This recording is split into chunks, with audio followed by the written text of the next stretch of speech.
Hey there everyone and welcome back to the weekly reading vlog. I'm actually starting this pretty late on Monday night. It's about 7 p.m. and I'm wrapping everything up for the night, but I still wanted to come on and tell you all what we are going to be doing and reading this week. I am obsessed with my current read, and that is The Favorites by Lane Fargo. I cannot stop thinking about it, and it's just really captured me. This story follows an ice skating duo from the time that they are just absolute nobodies until they climb their way up to the top. But it's actually told from 10 years in the future as they are coming up on the anniversary of something that happened at the Olympic Games that changed their dynamic forever. So this has been really fun, one, because we have mixed media. We have interviews with all of the different people who are around them, like their coaches, the people they trained with, industry experts. So we get that side of it. And in the audiobook, you have a full cast, so you get to hear everybody and like identify them as who they are. And I love it. But then two, this writing is so gripping. The chapters are short and each chapter leaves off on basically a little cliffhanger. And it's not like a mystery thriller cliffhanger where you're kind of scared. But for me, for a good chunk of this book, my heart rate was elevated because I was so just nauseous over what was going on for these characters. People say that it's a really good meet between the way that Daisy Jones and the Six is written and Magnolia Parks. And I couldn't agree with that more because Magnolia Parks to me is so toxic, and in real life I would never root for them. But in here, I love them. I love the way that these characters are flawed and the way they keep coming back to one another. So I am obviously obsessed. I am about halfway through. I have some chores to do tonight, so I'll be listening to the audiobook, but as soon as I can, I'll be jumping back in to read this just with my eyes because I can read it faster that way. But I don't want it to end, but also I need to know what happens that broke these two apart. There is so much drama, but it is so good. The passion in this is insane, and I just love these characters. So I am really excited to finish this one and tell you all my final thoughts, but it is so worth the hype that everybody is giving it right now. So if you haven't yet, I would highly recommend picking this one up. Since I think I'm gonna fly through that one, I'm gonna go ahead and tell you all what I'm planning on reading after The Favorites, and that is The Well of Ascension by Brandon Sanderson. I think honestly, after I've had a contemporary romance, sports romance, that a full-on fantasy is going to be really good for me because honestly, romances kind of stress me out. So having just this world to get sucked back into, I think is going to be so great. This is book 2 in Mistborn Era 1, and I had such a good time with Mistborn. So, and where that book left off, there was a lot coming obviously in book 2, so I can't wait to jump back into this one. And also, I have my Fable book club where we are reading the Cosmere this year, and we are obviously on book 2, and people are already posting in the chapters what their thoughts are, so I have to catch up.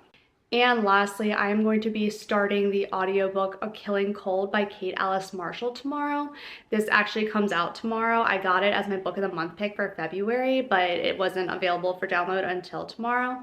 So I'm really excited to get into that one. I believe our main female character is meeting her boyfriend or husband or fiance's family for the first time, and it's just like a weird vibe.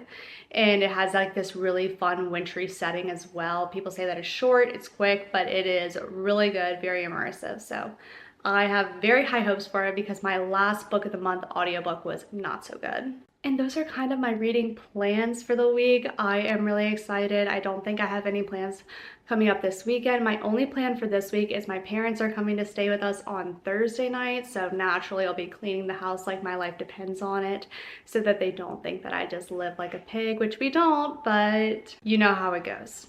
Also, Dylan is gone tonight and tomorrow night, so it is a bit different around the house. I'm just like able to put my audiobook on and get things done, which is nice because I'm really enjoying it, but also kind of lonely. So I am definitely gonna miss him, but also really enjoy the time that I get to read. So let's go ahead and get to some of these chores. Let's get back into The Favorites. Oh, you all, I am just loving this so much. So let's get to it.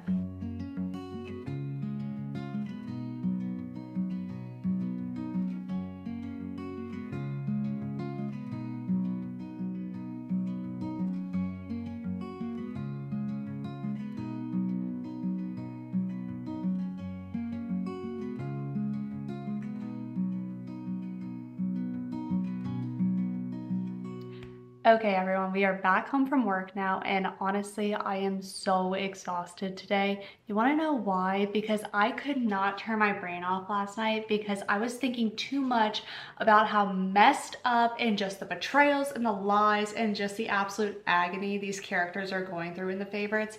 And I am telling you all that that doesn't happen often, that I am so sucked into a book that my personal emotions and feelings are just overtaken by it.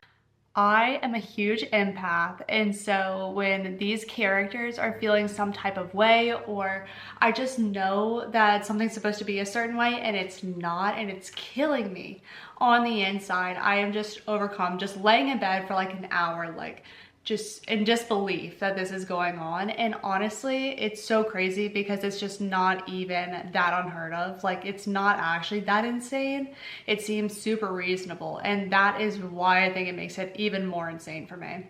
So safe to say that these characters went through it. My heart rate completely elevated, and honestly, I don't like myself when I'm like this and super obsessed with characters. So from that perspective, I want to give this book a lower score, but then I also have to respect the amount of emotion that this book can pull out of me. And it's just like on anything else really that I've read lately.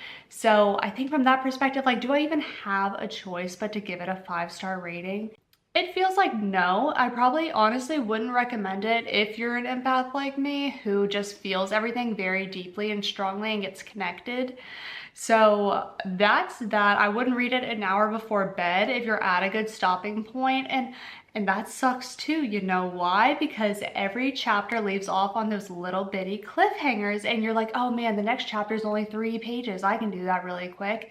And you can, but then it's an hour past your bedtime and your brain hasn't shut down and you're just not prepared. You're not prepared for that. I wish I could have told myself that last night because I paid for it today. So I have about 60 more pages of The Favorites by Lane Fargo, and I'm going to be finishing this ASAP Rocky because I need to put this book to rest. I need to know what happens at the end. I wouldn't be surprised if I didn't get a happy ending. That wouldn't shock me at all given everything that's happened between these two characters. Like, it's hard to even root for them because, you know, like in your real life, if your bestie was going through all this, you'd be like, cut him off. Like, don't even think about it. But in the book, you're like, oh my gosh, they have all this shared trauma. Nobody could get it but them. They have to end up together. So I feel extremely passionately about this one. So if you want to get that worked up about words on pages, The Favorites is for you. And you can tell too because I am never this animated about a book. So I thought about listening to the audiobook this morning, but then thought about how messed up my headspace would be going into work, and honestly, my coworkers don't deserve that. So I started A Killing Cold this morning by Kate Alice Marshall, and it felt so good to just get into another book that wasn't going to drive me crazy. So I am on chapter 6 of this book, and so far we're following our main female character, Theo, who is going up to this mountain, basically resort, but it's owned by their family. They own basically the whole mountain, so very rich family. She's going up there to meet her fiance's family for the first time, but they have only been together for like 5 months.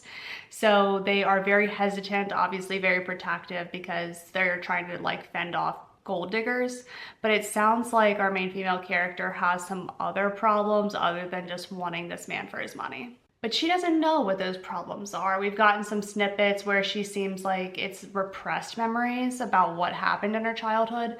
She has no idea really what happened before her foster parents. So she has that. She is just trying to fit in and get these people to like her because honestly, they are a bit aggressive, a bit rude. What's new? Rich people doing what they want. But she is trying to brave this and also, I guess, kind of hide who she truly is because she doesn't actually know who she truly is. I'm enjoying it so far. I love the mountain setting. I love that it's snowy and that it's not super complex yet. I just really like a thriller audiobook, even though it's not very thriller-esque yet. It's just something nice to listen to. So those are my reading updates. Super fun, I know. And now tonight I'm just going to make dinner. I missed my workout this morning because I slept so bad, so I'm going to walk and read and finish the favorites. And a change of reading plans from my original intro because I can't dive into the Well of Ascension right now given my state. Like, I need fluff. I need a palate cleanser from a contemporary romance. What is that? So I think I'm going to pick up A Perilous Undertaking by Deanna Raybourn. That is the second book in the Veronica Speedwell series. And just to have something like fluffy, adventurous. I really loved Veronica and Stoker's banter and relationship in the first book, so I just want to get back to them and see what they're getting up to and what adventure they're going on. So I think that that is going to help calm my mind just a bit. So I'm going to read that, I think, a little bit before bed. But otherwise, we're just going to try to get to bed early because I'm tired. That was not fun. I hate not being able to fall asleep, but yes, we're gonna put the favorites to rest and I will report back with my final thoughts, but honestly, I don't see it changing much from what you've heard here today. So let's get on with the night.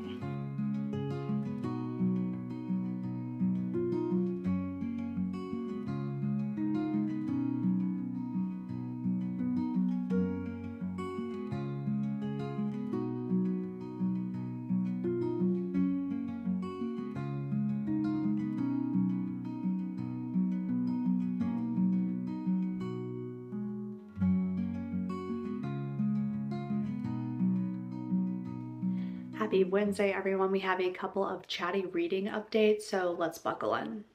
First, I did finish The Favorites last night by Lane Fargo, and I think I'm going to settle on a 4.5 star rating for right now, which I may change in the future if I keep thinking about it, but for right now, I think my mind is trauma blocking this book, and I just haven't been able to fully recover from it yet, so I think I need some space and time before I make a final star rating. But if I start to think about it again and I just can't stop thinking about it, I'll probably give it a 5 star, but 4.5 is still a great rating. I just feel like there were so many emotions in this book, like a complete roller coaster that I just wanted to pull my hair out all the time. My heart rate was elevated, like at 120, like I told you all, I lost sleep over it. And actually I read a Goodreads review about somebody who said that they also lost sleep over it, so I felt a bit more validated. The ending I definitely didn't see coming. It was very intense. I really liked the way that it ended, but I did not expect it at all. And I hate being so vague because this is just truly a fantastic book. I cannot believe the amount of emotion it drew out of me and how compelling and addictive that the story was. But wow, I definitely have a bit of a book hangover from it, but like not in a good way. Just emotionally and mentally, I'm exhausted from it. So I loved it. I think it was a great time, but it's also like a love-hate relationship with the book, which I think also conveys to how the characters are feeling in this book. It's definitely like a push and pull constantly, and I just think that it's done really well. Doesn't mean that I like it or how I felt the entire time, but I can respect the fact that it pulled so much out of me. So I would recommend checking it out. It was quite the ride, but I would not read it 1 hour before bed because your mind and everything needs to settle so that you can get some sleep. So after I finished that one last night, I showered, whatever, and then I picked up A Perilous Undertaking by Deanna Raybourn, and this is exactly what I needed. We are back with Veronica and Stoker, and their next adventure had just gotten postponed, so they're a bit antsy, and I'm not sure what this entire mystery is going to be about quite yet, but they are spending some time together, and he's trying to teach her self-defense with a knife because of the antics they got up to in the last book and how she needs to be able to defend herself. But I love their banter so much. It is so funny because they are definitely like annoyed with each other. Like you can tell there are kind of longing, yearning, and respect for one another, but they also get so annoyed and they're both kind of just blunt, bad-mouthed, bad-tempered. And so when Stoker was trying to explain how to like throw a knife, I guess, he says, "It is one smooth motion, Veronica," he said for the 100th time. "Keep your wrist straight and think of the knife as an extension of your arm." And then she says, "That is a singularly useless piece of information," I informed him. I just think that it's so funny. The humor is definitely right up my alley. So this is definitely exactly what I needed. So I am very excited to read a little bit more of this tonight. I think I only got like 14 pages in last night because I did go to bed early because of the sleep that I lost the night before. And then lastly, my audiobook has been A Killing Cold by Kate Alice Marshall, and I'm about 50% of the way through it. I feel like I'm flying through this book because it is just so nice to listen to a thriller book right now. I don't know why, I think I've been missing it for a minute, and the fact that it's set in the mountains and our main female character is starting to discover some things that are just a bit off about the family. They're very rich, but they also have their secrets that they're not confiding in her yet, and therefore she's not confiding in them, and I love it. Super interesting. I'm excited to see where the story goes, but yeah, I just started it yesterday and I'm already at the 50% mark. So I think it was already a short book, but I'm definitely enjoying it so much that I just don't want to stop listening to it. And then lastly, I came home to some book mail today from Harlequin, and that is Their Monstrous Hearts by Yigit Turhan. I have no idea if I'm saying that correctly, and I'm so sorry if I'm not. But this is one super haunting. Like, the cover is so stunning. I believe it is gothic. Definitely a horror book. I saw this on their like request website and I was so excited about it because it just looks extremely haunting and I am so excited about it. But let me tell you all, when I got this package, I opened it up and there was something in between the pages and I had no idea what it was. So I opened it up and this like little butterfly flew out of it. I threw the book down because I was so scared. I had no idea what it was, but it was like wound up pretty tight. And then it just like came out just like ready to attack me and I was not having it. But it is a very nice touch, obviously, because the cover and a big premise of this book is the butterflies that his grandmother had pinned in their glass cases seems to be more ominous than artful. Super interesting. This one comes out on April 8th, so I'll probably read it sometime soon. I think I now have 4 arcs, 3 are digital and 1 is obviously physical.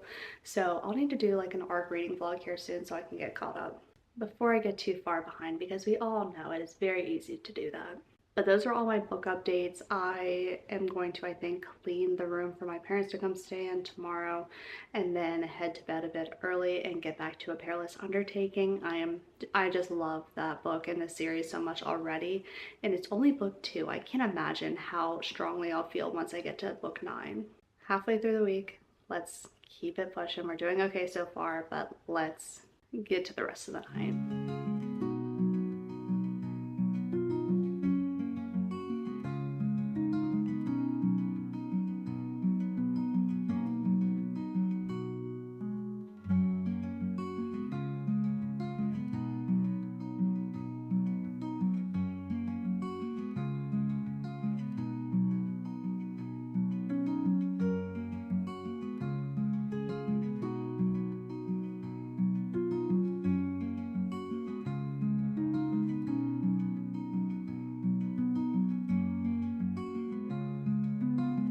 Okay, everyone, it is many a days later, but I have perfectly good reasons for why I have not been checking in.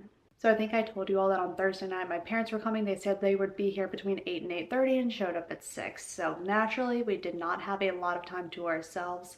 And then that night, my dog loves my mom so much, which is amazing, obviously. But it makes me feel like chopped liver when he doesn't want to sleep through the night with us because he wants to go see her. And so we had the worst night of sleep ever, and they had to leave for their flight at like 3 a.m. So we were just up. It was a bad night of sleep, and then honestly just went to dinner with my friend on Friday and passed out. So that's that. It's Saturday now. It's actually a bit later on Saturday because this morning I went and did groceries and we actually painted or started cutting in the edges for doing like the roller tomorrow. So I'm really excited about that because, as you have probably seen, our living room is a very nice shade of teal and that is just not my style. So we are painting it gray, but I think because the teal is so strong, we're definitely gonna have to do at least 2 coats. But I'm really glad that we're breaking it up and kind of we patched the holes today and cut in, and then tomorrow we'll do the full-on painting so it doesn't feel like an entire weekend day was spent. But while I was doing that this morning, I was listening to A Perilous Undertaking by Deanna Raybourn. I'm about 50% of the way in, just a little bit under, but I love these stories so much.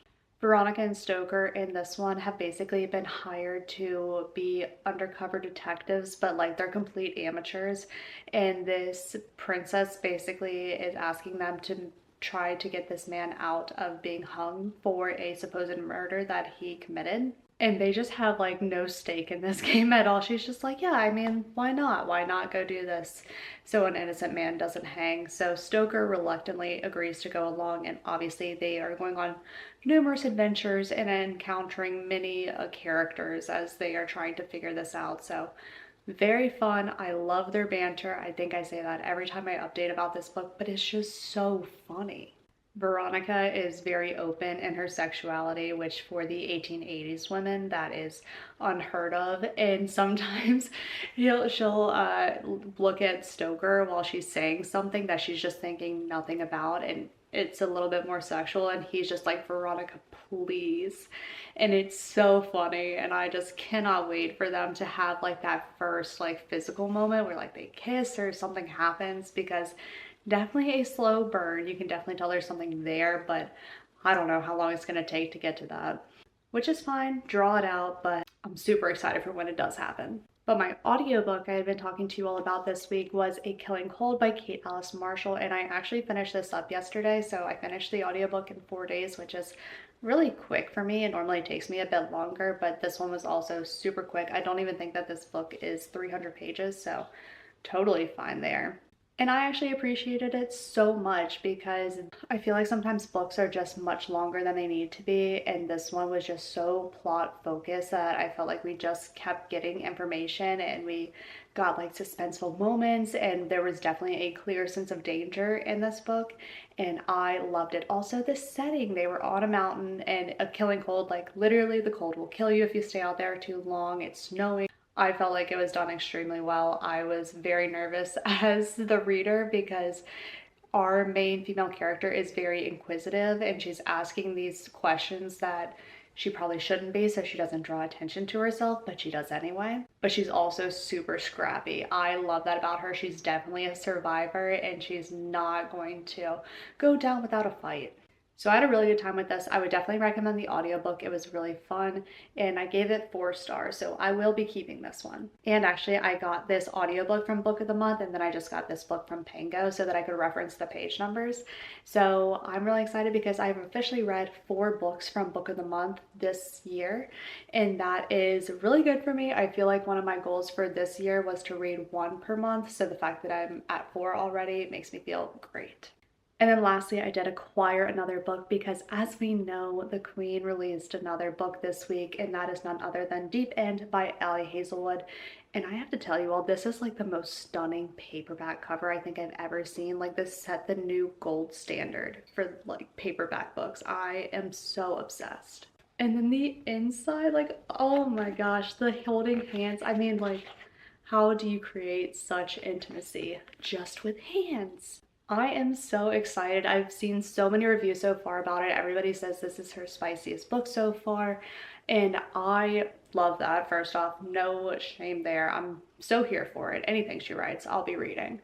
But everybody says that they really like the audiobook of this, and I don't really like romances in my ears. I feel like that's just not my favorite. It's just not my favorite. I prefer mysteries, thrillers. I really don't like fantasy because it takes too much brain power to keep thinking about it. And then romances, honestly, most of the time I don't like listening to smut. Like, that's not my thing. I love that it's for other people, but for me, it just makes me cringe a bit. Like, I like to have control over those voices and that narrative in my head because honestly, it takes nothing short of a miracle for somebody else to do it better. But I'm definitely going to be reading this one this month. One of my book clubs is reading it, so I definitely can't wait. I know everybody says this, but we really missed out on just calling this one wet. I think everybody would have just loved it. It's such a geek that we all kind of refer to this book as wet instead of its title name, but I love it so much.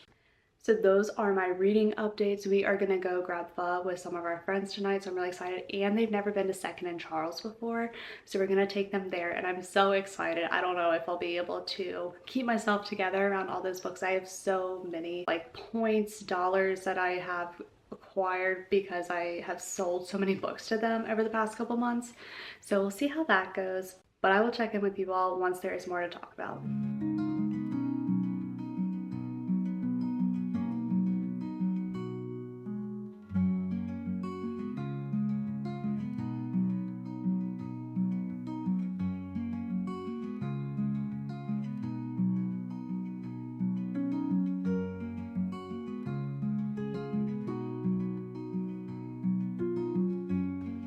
All right, everyone, I am here to end off today's vlog, but this is really funny because I feel like I'm just like merging back into the wall.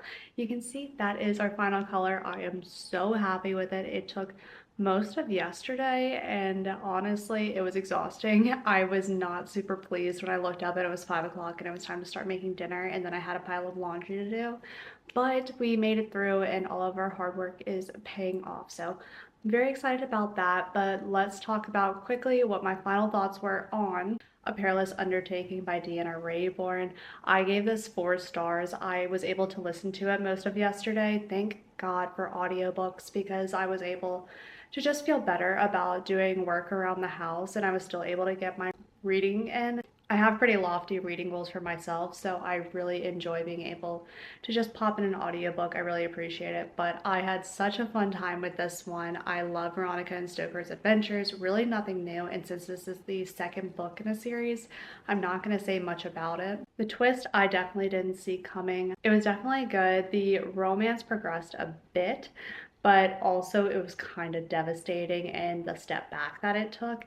And I was just flabbergasted. My mouth dropped open when it happened. I was very displeased with the situation and can only hope that in book 3 something will rectify it because what on earth was that? But yes, so much fun. I think I'm going to start listening to these in the future. I got used to the narrator's voice, so I feel pretty good about that and can't wait to continue on with book 3 in March. So that was one book that we read this week. The other one was A Killing Cold by Kate Alice Marshall. I also gave this one 4 stars. So much fun, super short, very quick, fast-paced chapters. I was hooked. Rich people drama, but also set in the snowy mountains.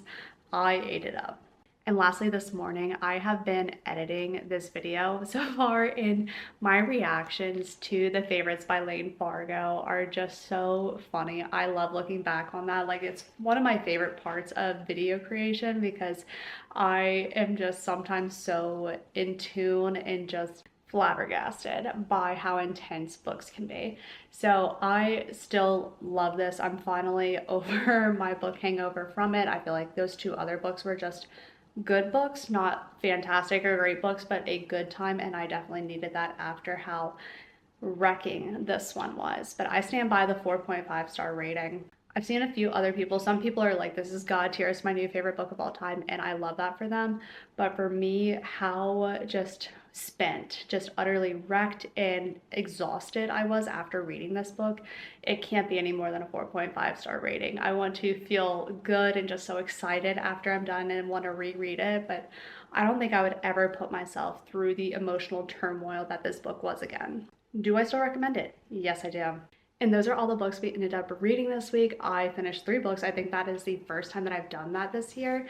And I love it because they were all super good too. That doesn't happen often, but I'm very thankful for it and looking forward to next week because I finished all of those books. So we're going to be starting off next week's vlog with a completely new stack of books. But hopefully you enjoyed this video and I can't wait for the next one. Let me know what you ended up reading this week and if you read any of the books that I also read in here. And I will talk to you all soon. Bye.